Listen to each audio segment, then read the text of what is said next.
vamos falar agora do segundo grande despertamento nos Estados Unidos. Terminamos de falar do século XVIII, vamos começar a falar do século XIX. Século XIX, quando pensar em século XIX, pense em missões.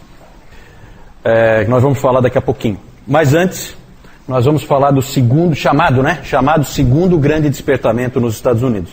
Primeiro grande despertamento nos Estados Unidos, lembre de George Whitefield e Jonathan Edwards. Certo? Antes, só mostrar para vocês aqui, que eu esqueci antes. Eu não li ainda, mas o Valdir já leu. Uma biografia, editora Vida, biografia de John Wesley. Por mais que ele tenha tido erros doutrinários, foi um grande homem de Deus, foi usado por Deus, grande evangelista, alcançou muitas almas para a glória do Senhor. Segundo grande despertamento. Esse aí ele é importante, não tanto pelo que ele trouxe. Eu não gosto muito do que ele trouxe. O próprio Lloyd Jones, por que o Lloyd Jones, que era do século XX, por que ele não dizia para ir para o século XIX? Porque não é o lugar certo para vocês. Você tem que dar um pulo aí. Vai para o século XVIII. O XIX, você tem as missões, isso é uma coisa importante, mas em termos de teologia e em termos de eclesiologia, realmente não é tão interessante. Mas é muito importante dar uma olhada, porque foi esse segundo grande despertamento que moldou o cristianismo americano e, por consequência, o cristianismo brasileiro, protestante. Certo? A gente fica falando dos Estados Unidos aí, não é porque a gente é colonial, mas é porque as igrejas protestantes, tirando a luterana, as igrejas protestantes no Brasil, todas elas vieram a partir de missionários americanos. Então a igreja americana é importante para nós, sim. Aqui o contexto do segundo grande despertamento é o contexto, primeiro, a coisa começa, o quadro em que o segundo grande despertamento ocorreu é o pós-guerra da Revolução da Independência dos Estados Unidos. Nessa época, depois da independência americana, quem é que sabe que ano que foi? 1776, né?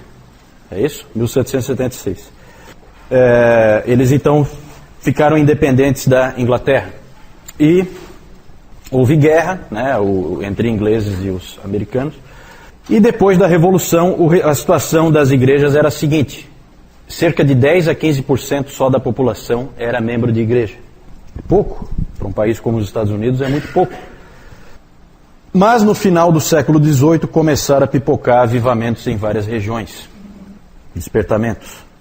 Aí o contexto também é do desbravamento do oeste, aquela coisa que a gente vê nos filmes. A expansão da fronteira. Porque os Estados Unidos começam ali na Nova Inglaterra, Nordeste, ali mostrei para vocês no domingo passado, na costa do Oceano Atlântico. Agora tem que entrar. E essa entrada vai sendo feita e com o avanço na fronteira, vão também junto pregadores. A igreja vai acompanhando. E nesse avanço na fronteira vão principalmente presbiterianos e metodistas. Só que os metodistas acabaram levando muito mais vantagem, ganharam muito mais terreno, porque eles não se preocupavam tanto como os presbiterianos com a formação dos seus pregadores, dos seus pastores. Os pregadores metodistas tinham menos formação. E os presbiterianos tinham uma preocupação muito grande em o indivíduo ser bem formado na palavra de Deus antes de ir.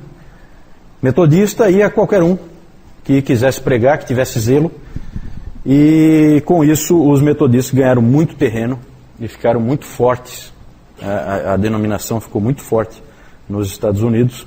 Vocês sabem que as igrejas pentecostais elas têm a sua origem nos metodistas. Isso bem depois, já na virada do século XIX para o XX. Mas nessa época também tem os circuit riders, que eram pregadores itinerantes. E tinha até um dizer na época, esses indivíduos eles andavam a cavalo e iam pregando em tudo que é lugar. Eles tinham até um dizer nessa época, quando havia um tempo muito ruim, tempestade lá fora e coisa desse tipo assim, as pessoas comentavam entre si que estava um dia daqueles em que lá fora só tem corvos e pregadores. Porque os indivíduos eram realmente doidos. Gente, tem cada história aqui, que tinha cara desses caras da fronteira, esses pregadores da fronteira, tem histórias que você não acredita. Tem um sujeito, uma figuraça, tal de Peter Cartwright. Esse sujeito, ele era um pregador vibrante, ele andava pelo Kentucky, Tennessee e Illinois. E era comum ele ir nas cidades, você imagina aquelas cidades ali da expansão da fronteira, aquelas cidades do oeste ali, e aí o povo da cidade vinha, e sempre tem aquele indivíduo que fica incomodando, né? Sempre tem um mala que fica ali na plateia, perturbando, né? E aí o Cartwright, então, ele pregava, e aí, quando tinha um desses sujeitos atrapalhando as reuniões, ele fazia o seguinte: tirava o paletó, descia do púlpito, ia lá, esmurrava o cara, depois ele voltava, colocava o paletó de novo e continuava o sermão. Esse aí é uma figuraça. Se a moda pega, né? Se a moda pega, tomara que não, né? Ainda bem que essa prática não se difundiu, né? Mas resolvia, diz que era efetivo. Viu, Newton? O seu Manuel está dizendo para não seguir esse tipo de exemplo. Mas ali também tinha também nesse contexto ali da fronteira também tinha os batistas. Os batistas não tinham muita formação, geralmente eram agricultores que pregavam pregação leiga, mas eles não tinham muita formação, mas eles tinham muito zelo. Um desses pregadores é um sujeito famoso, James Taylor, não é o cantor, né? James Taylor, que limpou sozinho 160 hectares de terra do Kentucky com as próprias mãos. Esse cara não é fraco. Durante a semana trabalhava no pesado, deu para perceber, não é pouca coisa. E final de semana então ele vinha e pregava, esse James Taylor, batista. Então, esse é o contexto aí. Aí há alguns nomes importantes. O Timothy Dwight, que era neto de Jonathan Edwards. Daniel Baker, que era um estudante que influenciou o Charles Hodge. Um dos principais nomes pregadores dessa época é esse aí, Azael Nettleton. Esse sujeito, ele aparece muitas vezes citado nesse livro aqui, Os Batistas e a Doutrina da Eleição. Foi ali que eu conheci esse nome, Azael Nettleton. Ele é dessa época. Ele era um sujeito ele era um tipo de evangelista, sim, mas ele ficava um tempo, parecido assim com o que Paulo fazia, ficava um tempo ali, trabalhando com as pessoas, pregava o evangelho. O Dr. Calhoun diz que ele é um dos homens mais competentes em pregar a fé reformada num contexto de avivamento. Muito equilibrado, ele tem umas palavras muito boas. Mas o homem mais famoso desse período, com certeza, é um sujeito chamado Charles Grandison Finney. Quando eu vejo umas fotos dele, eu sempre me dá calafrio esse sujeito aí. Nunca fui com a cara dele. E ele era um advogado que se tornou evangelista. Com ele ocorre uma grande mudança na história dos avivamentos. Ele fez com que o termo avivamento fosse descaracterizado. Quando se fala em avivamento século XVIII é uma coisa, quando se fala avivamento século XIX é uma outra coisa completamente diferente, só usa o mesmo nome, certo? Graças ao Charles Finney. Ele disse que um avivamento pode ser produzido. Um avivamento poderia ser produzido. Vejam o que ele diz. A conexão entre os meios para um avivamento e um avivamento é cientificamente tão certa quanto a relação entre os meios para o plantio de grãos e uma colheita de trigo. Um agricultor que sabe o que está fazendo, sabe como produzir trigo. Se ele fizer certo, ele terá trigo. Um cristão ou um pregador que sabe o que está fazendo e faz corretamente, terá um avivamento. É esse o grau científico de precisão dessa conexão. Nós estávamos comentando agora no intervalo aí que ele praticamente imaginou que o Espírito Santo é controlável. né, que eu posso seguindo algumas, como o Valdir usou a expressão ali, chaves, tendo algumas chaves ali que eu sigo, alguns passos que eu sigo, eu vou conseguir que o Espírito Santo faça a obra, porque eu quis. Muito estranho isso aí, muito estranho. É completamente o oposto da visão de Jonathan Edwards, que chamou de uma obra surpreendente de Deus. Quando nós menos esperávamos, Deus interveio. Aí é o contrário. Aí eu digo a hora e o local em que Deus vai atuar. Lamentável, na minha opinião. A doutrina calvinista foi abandonada nessa época e no seu lugar entrou o arminianismo. Eu acho que Charles Finney é um pouquinho mais do que arminiano, na minha opinião. John Wesley é arminiano. Eu respeito o arminianismo de John Wesley. O de Charles Finney eu não respeito. Eu respeito o arminianismo de A.W. Tozer. Eu gosto demais de A.W. Tozer. Uma vez o Andrew King, eu estava conversando com ele e ele disse, o A.W. Tozer é um arminiano com um Deus grande. E é exatamente isso, certo? Agora, esse Deus que vem quando você marca a hora, eu acho muito estranho, muito. Olha só o que mais que o Finney disse. Em vez de dizer aos pecadores para usarem os meios de graça e orarem por um novo coração, eu os conclamo para que eles mesmos façam para si um novo coração. E pressiono na direção do cumprimento do dever da imediata entrega a Deus. Você está na tua condição de se salvar agora. E isso eu entendo que é um pouquinho mais do que arminianismo. Para mim isso aí já namora perigosamente com o pelagianismo. E me impressiona a influência que esse sujeito teve na igreja norte-americana. Ele também fazia muitas campanhas em questões morais. O arminianismo sempre anda muito com o moralismo, né? Nunca pense no arminianismo como alguma coisa que vá produzir cristãos descuidados ou alguma coisa assim. Muitas vezes é exatamente o contrário. Ele fazia campanhas pelo abandono da escravidão, pela abstinência total de bebidas alcoólicas, tudo com muita vivacidade. Ele é um sujeito que prega com muita violência, com muita força, coloca a pessoa contra a parede realmente. Era um indivíduo que tinha o poder de controlar pelo discurso as pessoas, né? Ele tinha um magnetismo pessoal. Com o Finney era tudo preto ou branco. Então é assim, com ele tudo radical. Aqui, ó, é assim, e ele vai dizendo o que é que tem que ser feito.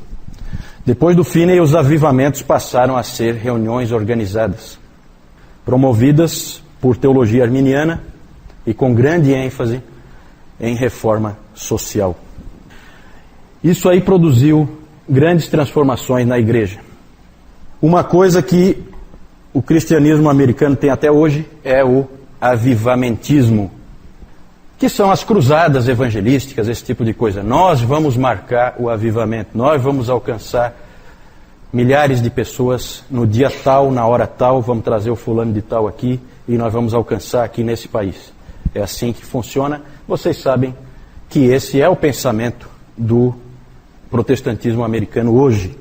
Influência, esse tipo de pensamento só veio aqui no século XIX, com o Charles Finney.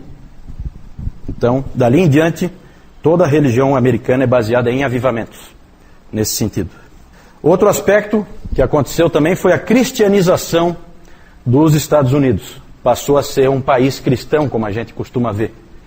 Houve uma mistura muito forte entre o social e a igreja, essas coisas andaram juntas. É claro que aqui não é só a influência do Finney. Nós não estamos falando do Finney aqui, nós estamos falando do segundo grande despertamento.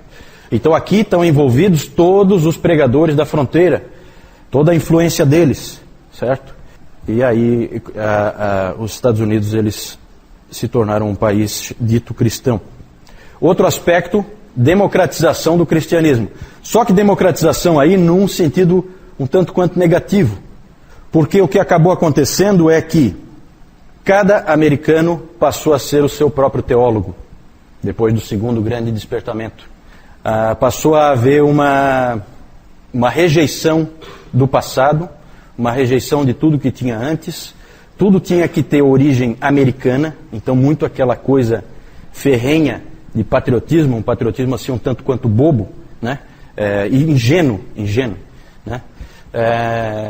E aí o abandono, aqui por exemplo os batistas acabaram negando toda a sua tradição confessional, a Confissão de Fé de Londres de 1689 e depois a Confissão de Fé de Filadélfia de 1833, tudo isso foi para lá do lixo.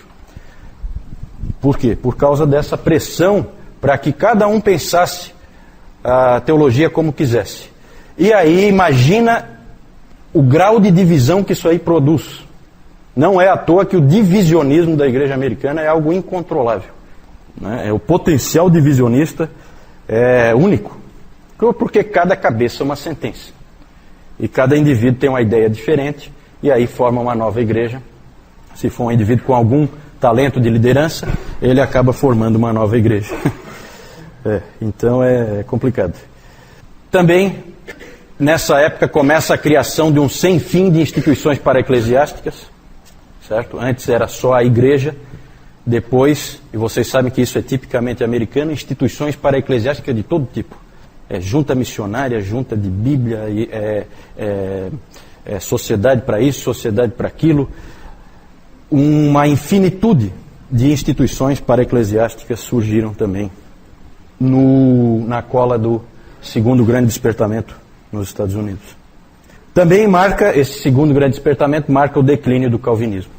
O calvinismo perde força, a igreja passa a ser maciçamente arminiana. Uma série de motivos aí.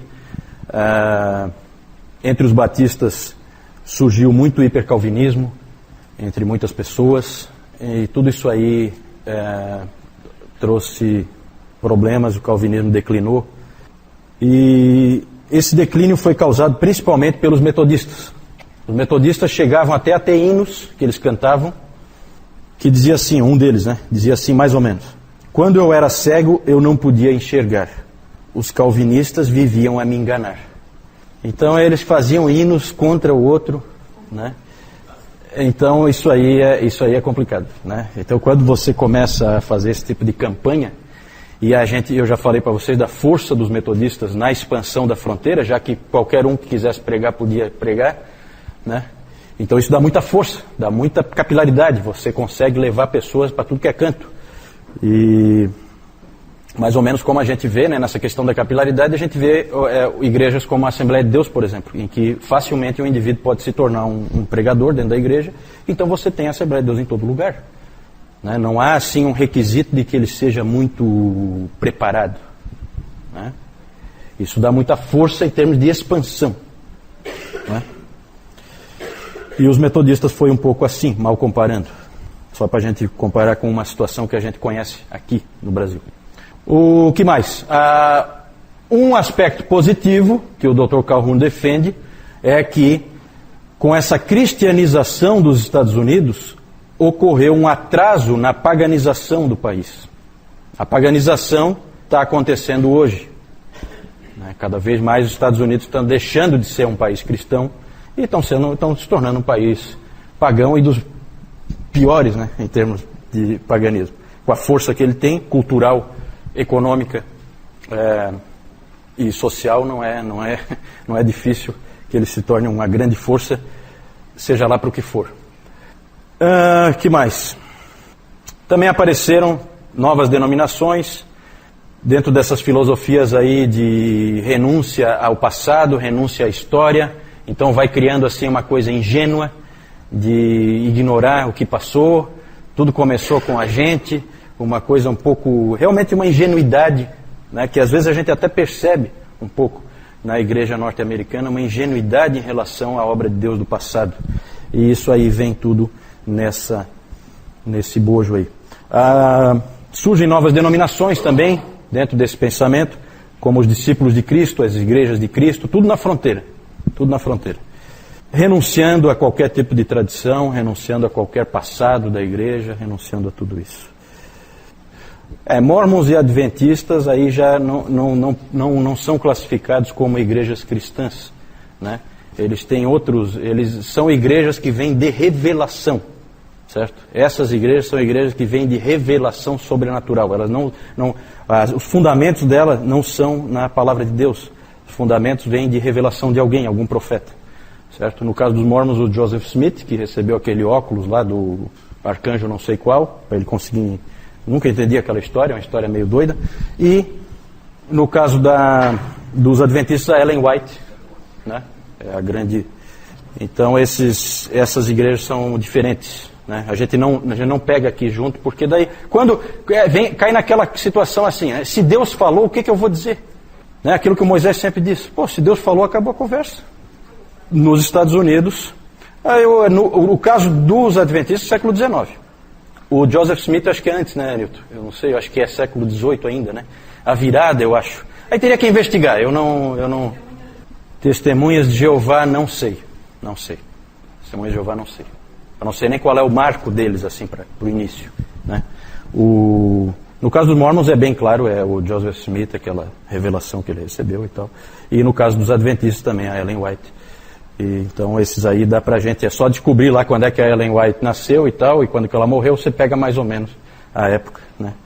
Agora os testemunhos de Jeová, não sei, teria que investigar, não chequei isso aí. Vamos falar de uma coisa melhor, isso aí eu não gostei muito não. Esse Finney aí, ele, olha só a cara dele. Tem uma foto dele mesmo, eu não gosto dele, ele me causa arrepio, tem. Não, tudo bem, mas ele me causa arrepio. Tem uma foto dele mesmo que, se tiver à noite assim na parede, eu tenho dificuldade de dormir.